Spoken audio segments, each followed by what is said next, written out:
If you love a curry but you don't want to spend ages standing over the hob, this is the one for you. You can marinate the chicken in advance, it all cooks in one tray, and you've got a really flavour-packed dinner with minimal effort that the whole family will eat. The great thing about this is you can put this chicken and marinade in the fridge and leave it in the fridge for up to 3 days before cooking it. So if you wanted to prepare it in advance, like a couple of days in advance, leave the chicken in the bowl, marinating in the fridge, and then when you want to make your curry, you just launch it all into the tray. 600 grams of chicken thighs. I don't usually use scissors, but when I'm low on time, using scissors to cut the chicken makes it a lot easier. Plus you can get the bits off that you don't want. So we're just going to cut the chicken into bite-sized pieces. So we're going to add 3 tablespoons of tomato puree. We're going to add the juice of half a lemon.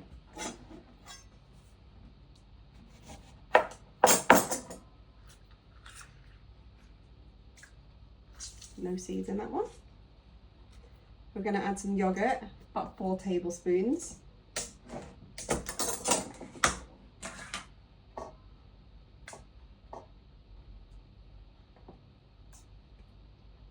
I'm going to add some garlic and some ginger. You can add ginger, I can't find it. I thought I had some ginger, but I clearly don't. So it'd just be like a thumb size piece of ginger. Looking like this in the bowl, and then we're just going to add our additional spices. So we're going to go in with half a tablespoon of mild curry powder. Just eyeballing this, but measure it if you're not confident. 2 teaspoons of cumin, 2 teaspoons of ground coriander, 2 teaspoons of paprika, and then we've got 1 teaspoon of garam masala and 1 teaspoon of turmeric. We're just going to go with like half a teaspoon of salt and give it all a really good mix, and then just leave this to marinate. So you can leave that in the fridge for up to 3 days. And then we are just going to prep our base, which is basically just rice and vegetables, or just choose vegetables that you think your family are going to eat. I tried the kids with baby corn and mange tout yesterday and they weren't keen, but I'm going to try and hide it in this. In fact, no, I'm not. I'm changing my mind. All we need to do now is finely dicey veg, which I'm just going to go onion and peppers because I know I'm safe with these vegetables, because I just feel like if I add this baby corn and mange tout that I've got out, it's likely the kids are not going to eat it, and I just want them to be able to demolish this. I make this all the time and they love it, so I shall hide them in something else or I'll eat them. Someone asked for chopping skills, so this is how I cut an onion. So you're just going to take the opposite end to the root off, keep the root on, and then you're just going to slice it down the centre, directly through the root, because that's what holds everything together. Peel the skin off.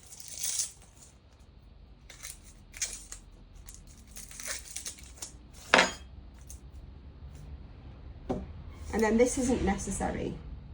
This isn't something that you have to do, but you can take your knife a couple of times through the onion.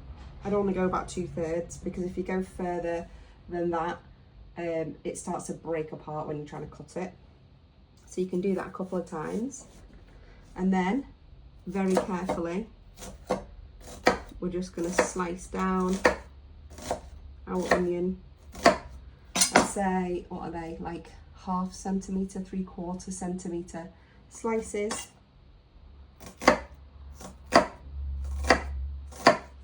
Just get your fingers out of the way. Can't turn it that way, I'm trying to show you. And as you get to the end, you can cut it on an angle that way. Okay, and then we're just going to slice it straight down this way. And you can do this as thin as possible, and this is just going to give you a really nice fine dice. And any bits that come off, you can just do a cross chop with those. But the more you chop, the more experience you have, the better you'll get, and it doesn't matter about being quick. It's just about being safe, really. So that's one side done, and that is a nice fine chop. And then cross chop any bits that got away. And then with the pepper, I'm just going to finely dice this too. So just take the top off. You absolutely can just use that. Don't waste any of it. And you can just pull the top out really easily. So I'll chop that up in a little bit. And then I'll just go halfway down. I do need to sharpen this knife. If you pull from this edge, it kind of pulls away the stringy bits and the seeds. These are just on offer, pointy peppers at Aldi.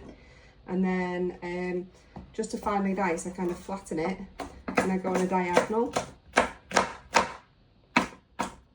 This knife is really blunt. Right, I'm going to have to go sharpen that. Okay, knife sharpened.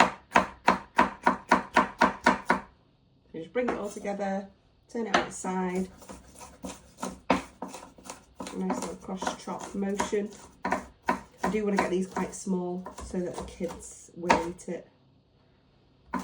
I can hide peppers in a curry. I find that they're probably the best one to, curry is the best one to hide peppers in, so. Okay. These tray baked curries, you see a lot of people, I've done it as well. If you just want a really quick tray baked curry, you can just chuck everything in at once. But what you can do is, because you get like quite a raw oniony taste when you just put it in with the rice. If you just chuck the onion in with the peppers, drizzle it in a bit of oil, bit of salt and pepper, and then we're just going to roast it for like 10 minutes. It just takes away that raw, tangy, bitter kind of flavour. And then you can just continue with the tray bake. This isn't essential, but if you do like kind of, you do want it to be proper, but you still want it to be easy, this is your best way to do it. So just give that a roast and then back in 10 minutes. Okay, so our onions and peppers have roasted for 10 to 15 minutes and they're looking lovely and caramelised, and that just takes away that bitterness. And when you're doing a tray bake, you don't actually need a recipe for this. So the volumes, I'm gonna weigh this rice because I know someone's gonna ask me for that. Okay, so I've weighed my basmati rice. This works for basmati. It is, oh, I forgot. Okay, so I've weighed my rice. It is 257 grams for this cup. You can use any cup or any mug that you want. So 257 grams of basmati rice going in. This really, that measurement, that number really doesn't matter. And then all I've done is I've made 2 of these mugs in stock. So it's just double the volume of liquid to rice, and that is it. So if we grab this cup, if you just filled up that cup with rice, you'd just do 2 of those in stock, and that's how you make a tray bake. It's that simple, but it only works with basmati rice. Okay, and then our stock goes in. Now you can add whatever vegetables you want, to be honest. You could chuck some spinach in here, some peas, anything that you think your family are gonna enjoy. And then just give it a quick mixy mix. And then our chicken's gonna go in. That's been pre-marinated.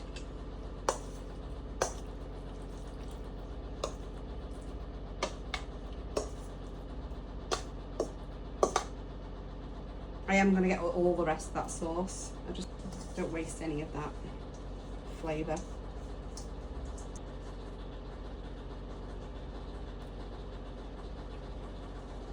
Okay, and then we just give that a little mix.